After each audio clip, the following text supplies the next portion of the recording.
Hello friends, मैं सनी मन्हास। तारीख थी 12 अप्रैल और दिन था शुक्रवार। पश्चिम बंगाल के मुर्शिदाबाद जिले में वक्फ कानून में हुए अमेंडमेंट के खिलाफ मुस्लिम समुदाय के लोगों ने प्रोटेस्ट किया। प्रोटेस्ट हिंसा में बदल गया और हिंसा में 3 लोगों की मौत भी हो गई।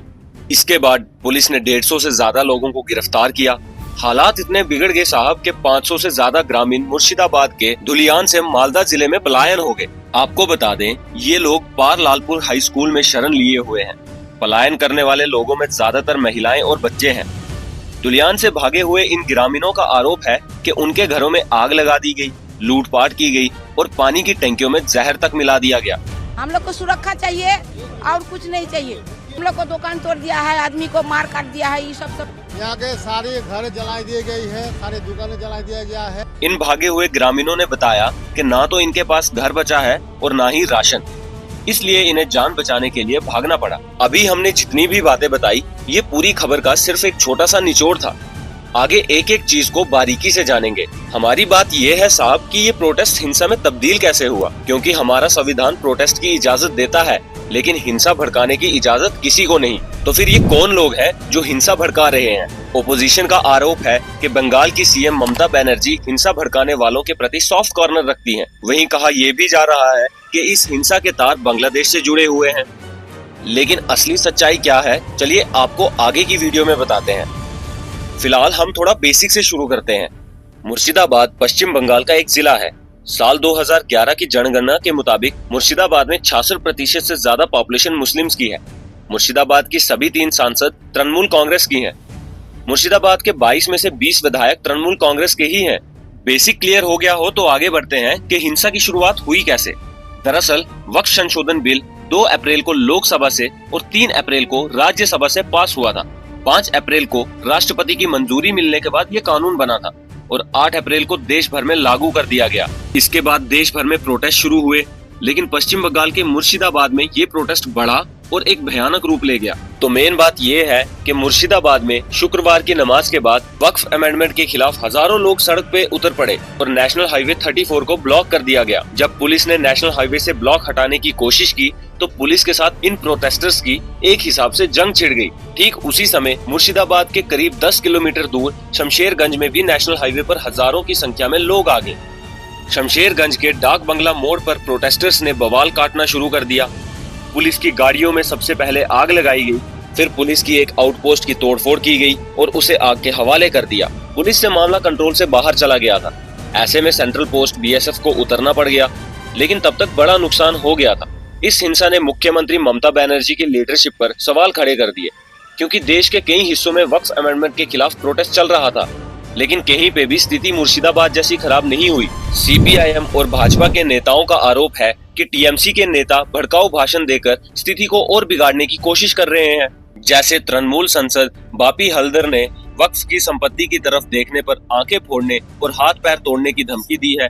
मुख्यमंत्री ममता बंदोपाध्याय आছেন, আপনার বাবা দাদাদের কবরস্থান রক্ষা করার দায়িত্ব যেমন আপনাদের তেমন আমাদের সকলের। ওয়াকফ সম্পত্তি কারোর বাপের সম্পত্তি নয়। ওয়াকফ সম্পত্তি একটা সম্প্রদায়ের সম্পত্তির দিকে যদি কেউ চোখ তুলে তাকায় তার চোখ যেমন উগড়ে নেবেন, হাত তেমন ভেঙে। इसके बाद भारतीय जनता पार्टी के पश्चिम बंगाल प्रदेश अध्यक्ष सुकांता मजूमदार ने एक विवादित बयान भी दिया है। उन्होंने कहा कि अगर राज्य में 70% हिंदू तलवार लेकर घर से निकले तो मुख्यमंत्री ममता बनर्जी के लिए बड़ी परेशानी खड़ी हो जाएगी। तो वहीं उत्तर प्रदेश के सीएम योगी आदित्यनाथ ने कहा कि लातों के भूत बातों से नहीं मानेंगे। यानी कहने का मतलब है कि इन नेताओं के बयान से तनाव बढ़ेगा। तो ऐसे में पक्ष विपक्ष के बयानबाजी पर फुल स्टॉप लगाने की बहुत जरूरत है। वहीं इस हिंसा के बाद सेंट्रल इन्वेस्टिगेशन एजेंसीज ने चौंकाने वाले खुलासे किए हैं। इन्वेस्टिगेशन में अब ये आशंका जताई जा रही है साहब कि इस हिंसा के पीछे बांग्लादेश स्थित आतंकी संगठन अंसर उल बंगला टीम यानी एबीटी का हाथ हो सकता है। जांच एजेंसियों को ऐसे डिजिटल और ट्रांजैक्शंस के सबूत मिले हैं जिससे लगता है कि हिंसा को अंजाम देने के लिए विदेश से पैसे भेजे गए हैं। इन पैसों का इस्तेमाल भीड़ जुटाने, सोशल मीडिया पर भड़काऊ मैसेजेस फैलाने और जमीन पर संगठन बनाने में किया गया है। एजेंसीज को ये भी आशंका है कि मुर्शिदाबाद के अलावा नोएडा, मालदा, उत्तर 24 परगना और कूच बिहार जैसे बॉर्डर इलाके के जिले में भी हिंसा फैलाने की साजिश रची जा रही है। ऐसे में इन इलाकों को भी हाई अलर्ट पर रख दिया गया है।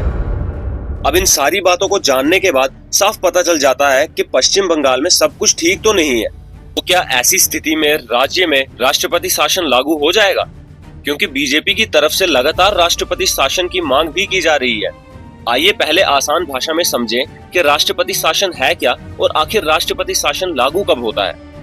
देखिए, मुर्शिदाबाद में हाल ही में हुई हिंसा के बाद बीजेपी का कहना है कि ममता बनर्जी की सरकार कानून व्यवस्था संभालने में नाकाम है।